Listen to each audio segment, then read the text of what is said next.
Hey everybody, Tamara and Ruth here for your weekly energy update. Today is January 11th, 2017. How's everybody doing? Hi Ruth. Good morning, Tamara. It's really good to see you. Oh, it's great to see you. Yeah, This is our first update for the year because right. we had some technology issues last week, hmm so we couldn't open up. But today it's already the 11th. But I'm really excited to be here and do an update with you. Me too. It's a pleasure. We're in a time of a lot of change, and that's the first thing I want to say. Since the beginning of the year, we opened the year with a full moon in Cancer that was just where if nothing else, it's like having a balloon full of water or a person full of emotion. We had a lot there, and we've had all the planets direct and a lot of Capricorn. So what does this all mean? I mean, to me, Capricorn is the get it done sign of the zodiac, and it's very assertive action, assertive, concrete, manifestational action. And so let's just say this. There may be a little stress for people in this first part of the year because all systems are go, and there is sort of not pressure, but there's an intensity to this time, don't you think? Well, you came around and you basically you're giving an easy spin to things because I think with all this Capricorn energy, I look at it two ways. Capricorn is both Big Mama and the Father Time at the same in the same instance. Hmm. And since we had Moon in Cancer coming in as our introduction to the year, Mm-hmm. I think it's putting the spin and the finger on recognizing the Great Mother. And it's very interesting because the card that I drew today was the Mother Goddess. Oh, nice, nice. And yes, so I think individually and culturally, we're being asked to go first and foremost. This year is one of really going in there and searching because of all that water energy. It's not about running around out here and jumping from place to place. Well, and It's I feel like there's this interesting intensity to this beginning period of the year but it isn't necessarily about outward action Mhm. Right. necessarily, but I like that you're bringing up the Cancer moon because I feel like there's a note from the universe right now that's saying what nurtures you Absolutely. and how can you act in such a way and build structures for you that really nurture you. So a lot of us are having we're all in our individualized cycles, but a lot of us are looking at the nurturing aspect pretty deeply. And why are we doing this? Well, we live in a culture right now that is not very nurturing when we send our energy out into the cultural landscape. I don't know about you, but there's a lot of contentious stuff going on. There's just a lot of, it's not, I would describe it as maybe stimulating and also distracting, but I don't know that I would call it nurturing. And so we're having to find like, where are we each nurtured right now? Well, I'm glad you said it that way because when I look at Cancer and that push and pull of the polarities, because we started off with Cancer and we're sitting in Capricorn. For instance, the month is in Capricorn. So at some point along the way, we have that need to begin to establish a new relationship. And it's interesting that that new relationship with Venus sitting in Capricorn right now, conjuncting the sun.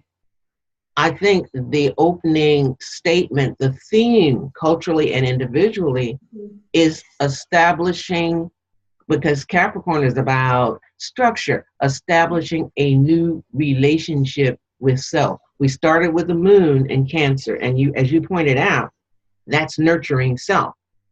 And so as we keep moving, and like I said, even today with Capricorn Sun and Venus Capricorn, I would say that that's the push and pull, because we're all going to be called upon to establish new relationships of one kind or another.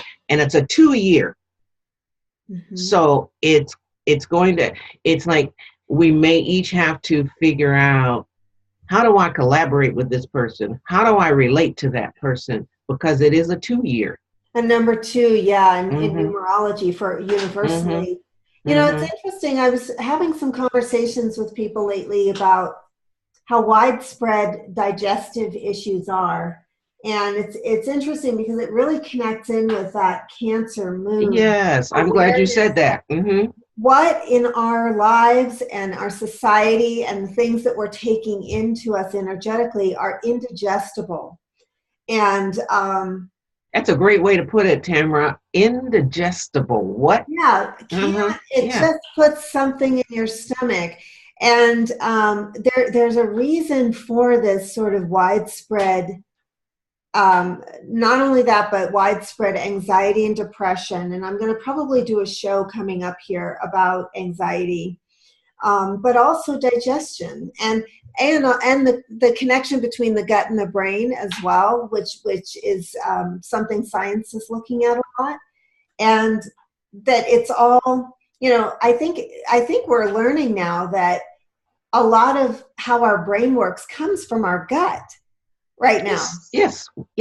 And so the third chakra is really the thing that we need to relate to, because our emotional, quote unquote, emotional brain is there in our center, right below the heart. Yeah, that's true. So this is a time when there's a lot of sensitivity. I'm holding my third chakra right now. There's a lot of sensitivity, especially if you're psychically sensitive in your tummy, and you feel the emotions of others, and you're empathic. This is a time when we are really discovering what's palatable to us and what is the fuel we can run on. Sometimes what I say is, it's almost like taking in stuff that's indigestible to you is like putting diesel fuel into an unleaded gas tank. And we know at the gas station that they make the diesel spigot, you know, it's a different size. Yeah. Accidentally switch them, because then your car wouldn't run. Right. It's so important for us right now to be aware of are we being nurtured by what we're taking in? I can't overemphasize this. Right. Absolutely.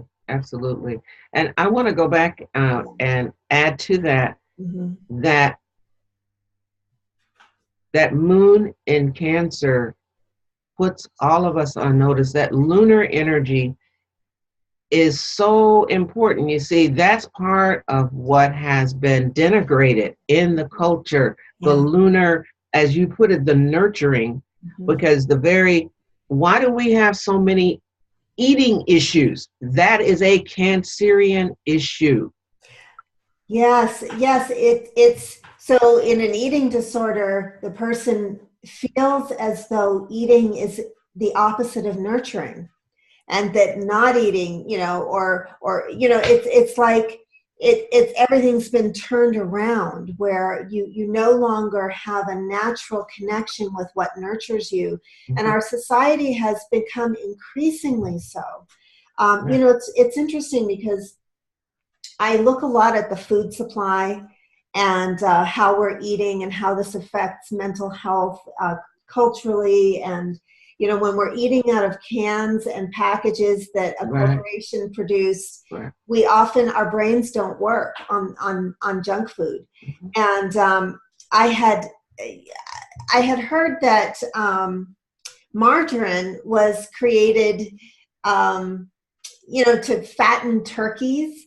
And that when the turkey started to die, or, you know, as rations during the war, something like that. And then they had to figure out, what are we going to do with all this margarine? And so then they marketed to housewives in the 50s, you know, you don't want to be stuck at home like a slave cooking for your So why don't you eat these rations out of a box, with macaroni and cheese with, powdered cheese sauce. You just Right. add water and it reduces time. And if you think about it, you know, the general population eating rations that normally you would have in an emergency or an astronaut might eat or a soldier in war, think about how that's not nurturing and how we have a lot to let go of right now in our Absolutely. I want to go, you just said something really important. Even in the face of quote unquote war, that is not nurturing. I don't it that is hype, that, oh, we have to fight someone, because that is the total polar opposite of what nurturing happens to be in life. And so those food supplies, you just made the point, were meant for being in the trenches, quote unquote. Right. They were meant for an adrenalinized body. Like how can you survive and eat rations. You just make a fire and put some water in. And so what we've learned over the years, it's almost like that experiment with putting the frog in boiling water, where the frog notice do it slowly. We've become acclimated to not really knowing what nurtures us half the time. And this includes, I'm using the food supply as an analogy for what is happening to us psychologically and emotionally. Right, absolutely. And spiritually, because becoming depleted because you don't listen to your very spirit. Right. And it's funny, I'm just going to pull out the card that I drew today, which is strife. And it's the in the Thoth deck, and it's the 5 of Wands, a fire card. And interpreting this, when I drew these cards, I'll share mine, you can share yours. For everyone that, how do I want to interpret this? That part of it is what we're already talking about, that we can become acclimated to like an energetic feeling of restlessness and unease with anything that's going on in our lives. And it's also the trigger that causes us to change things when we're ready, is to feel a dissatisfaction or a feeling like I'm going to spar with this energy and the way my life is, I'm going to cause a fight. And so it's interesting because another card that I got is the 9 of Cups, which is the happiness card. This goes so well with what we're already talking about, like what nurtures us and what makes us happy, and how we've become sort of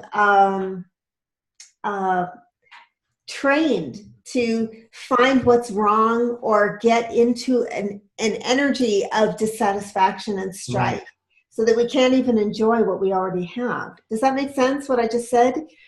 Yes, in terms of you, in fact, when you said it, the strife card, the training to literally have to create some kind of dramatic, and usually it's an anger response against someone else, as opposed to facing, because emotionally what all of this is coming to is having to face oneself. But when we externalize it,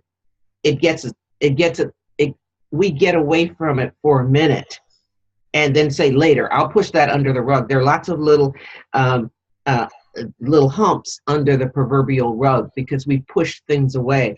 But with this whole Capricorn and all of these planets, it's saying, no, you can't push it away. It has to be looked at, because Saturn in and of itself, isn't it the sun, planet of reality, facing the reality? Are we not being called upon to face the reality? Well, another interesting thought I had, I can see that our conversation is going to be one of those ones of meandering, but that's good. We're connecting the dots all the way through in a way. I'm wondering how many people watching have watched themselves in the last couple of weeks kind of turn on a dime with situations, like just see it one way and then see it the other way. And emotionally, there's been a lot of fluctuation, I think, in our points of view. And sometimes when you sit there and it's like you've got all these clouds in your mind and there's just a lot going on and there's strife in your thoughts, and you want to direct it toward a certain situation. You want to blame the strife, the feeling of restlessness or dissatisfaction on something that's happening in your life. It's valuable to sit with that feeling without the story and see, what is that feeling? It could be indigestion. It could be emotional indigestion.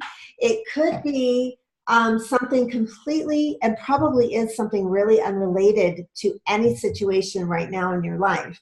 It could be something old. I feel like people are needing to clear out old stuff still.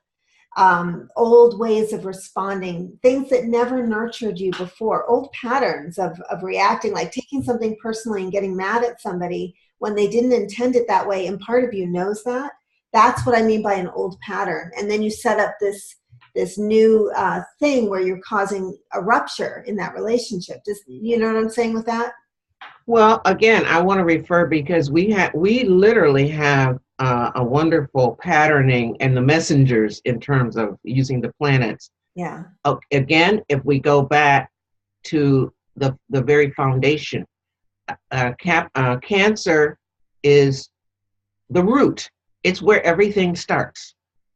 It's the mother.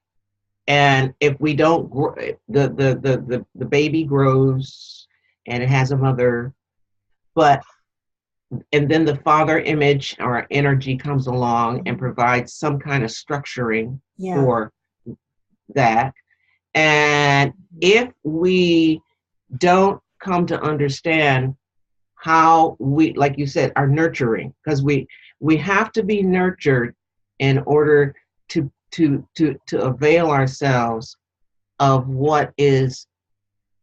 who we're going to become. And I think that's partly where our confusion is. You just made reference to the strife. Strife is mental energy and it's heart energy. And it's fighting in the mind that says, I think it's supposed to be this way. But the Cancerian energy comes from the heart.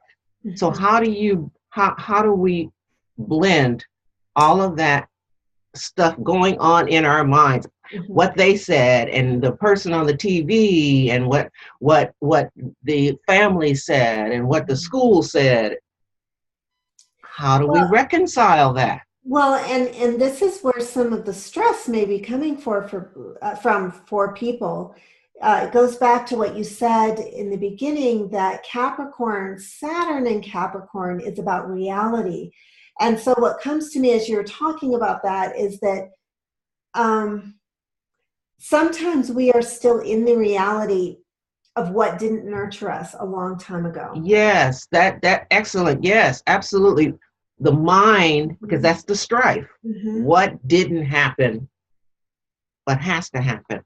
It's interesting. I just shared something on Facebook that was a bit about how being under constant stress, cortisol, it brings out cortisol in the body, which can change the brain. It can actually shrink the brain.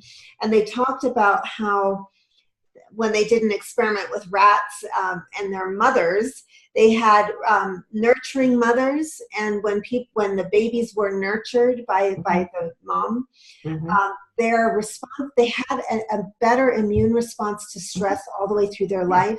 But when they were neglected early on some level, they developed a heightened sensitivity to stress, which caused their body to be more sensitive all the way through. And they said that they'd studied that this is actually epigenetics, that what happens is that baby that wasn't nurtured, its children, it goes through the lines. It goes through, that can cause the gene to change. And from then on, like through that line. So if there's a stressful event in your ancestry somewhere, which most of us have something, or many things. It's like we're the product of that, and we're also the processors of that. And that doesn't have to mean that we are a victim of it, but it's a reality that we may need to look at. And at the same time, I'm glad you said that, not being victimized, because some people resign themselves that my life cannot change. That's and right. that's not true. Yes. It may mean having to, that's why we pass through all of this Capricorn. I think at this particular time, that's why we're passing through it, is because it's saying you're going to have to take a really deep look at all, just what you said, whether it's, yes, my genetic patterning, which is the fourth house, which is Cancer, the root was affected. But I think we each have to be willing to take a real deep look. And that's what this Capricorn energy is all about. Right, because that's the purpose of reality as we know it, is to see what has already been created and to be with that. So there may have been some somber moments for people watching where they've deeply felt where they've been nurtured or not nurtured, where the structure of life has served them or they felt abandoned by it. These are deep processes that people have. I want to bring my couple of well, I'm going to bring all three of mine. Sure. I'm using the Aboriginal deck, but I have got Mother Goddess on one side, and another part that we dearly all need to lean into is the relaxation in whatever way feels good. That's nurturing, and then the big word, love. We got it. We no matter what we say, this becomes the overriding major theme for this year, because we started off in Cancer, and this theme is going to play itself out this whole year.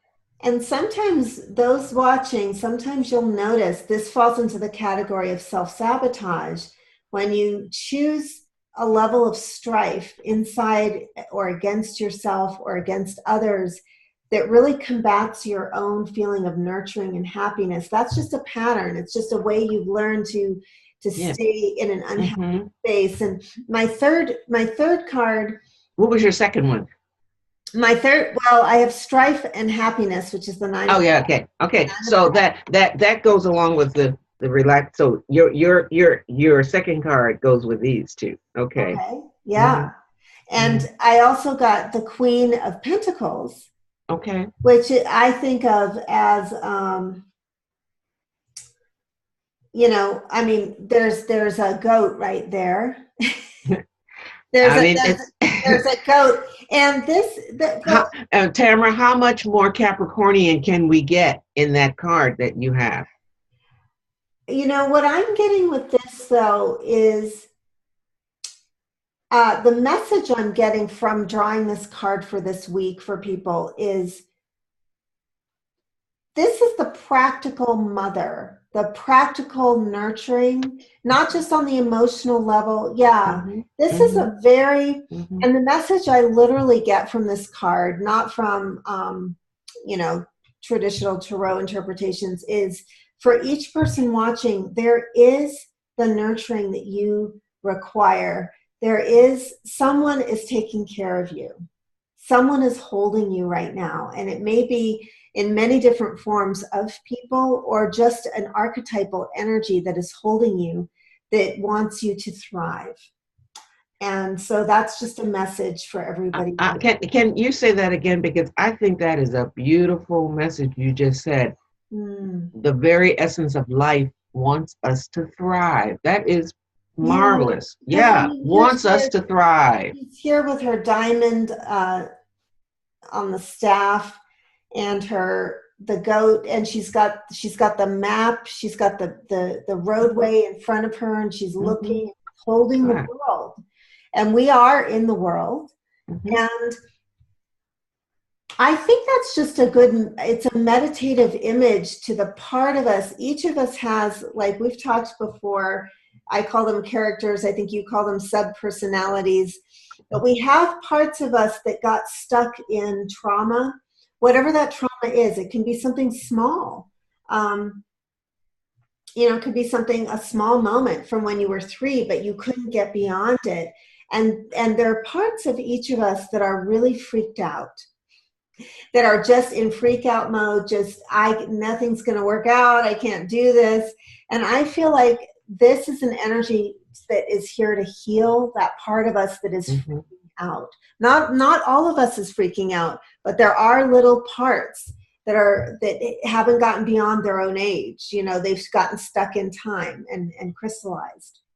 In fact, that's wonderful, because I'd like to offer a little bit of a remedy, and that is sitting in meditation and relaxation and seeing if you can feel whoever that is. You can call him or her, give it a name, yeah, and ask them, that part of the self, what would they like? If it's your 7-year-old self who got stuck, and they say, well, I want to have a merry-go-round in the backyard, and I want to have cotton candy, then it's very important to go within and visualize that merry-go-round and having the cotton candy and letting them pig out as much as they want, because that part of yourself will be much appreciating it. yes. It's hard for people to say, what? I have to give my little self whatever it is that they want. So yes. Yeah, yes. Rock the baby. That's right. Rock the baby. Well, I didn't know how much was going to come out. You and I don't plan these conversations, but hopefully what we've said has made sense. And not only that, but has actually given guidance to people who wanted these messages. And there's so much about that nurturing that seems to come out this week. This month, this year, it's not a one-shot deal. That's right. That's right. And don't forget that this week, in addition to the stellium in Capricorn, we also have Mars and Jupiter together, which is a wonderful event of focused energy and expansion, and is said to be a great manifesting aspect by the ancients. So I would love to hear from those watching if you have experienced anything popping in for you, any interesting manifestations coming. So this is our time for now. And Tamara, I want to comment on that just very quickly, on that Scorpio. Yes. Having Scorpio moon, so I've got that aspect sitting right on top of me right now. I have an exact conjunction with both of those right this minute. Well, that means exciting movement. It really does. Yes. Yes.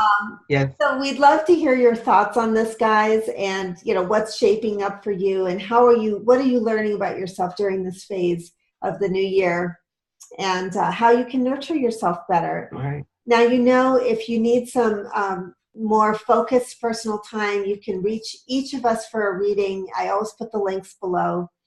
And we hope you have a wonderful week, and we'll see you next week. See you.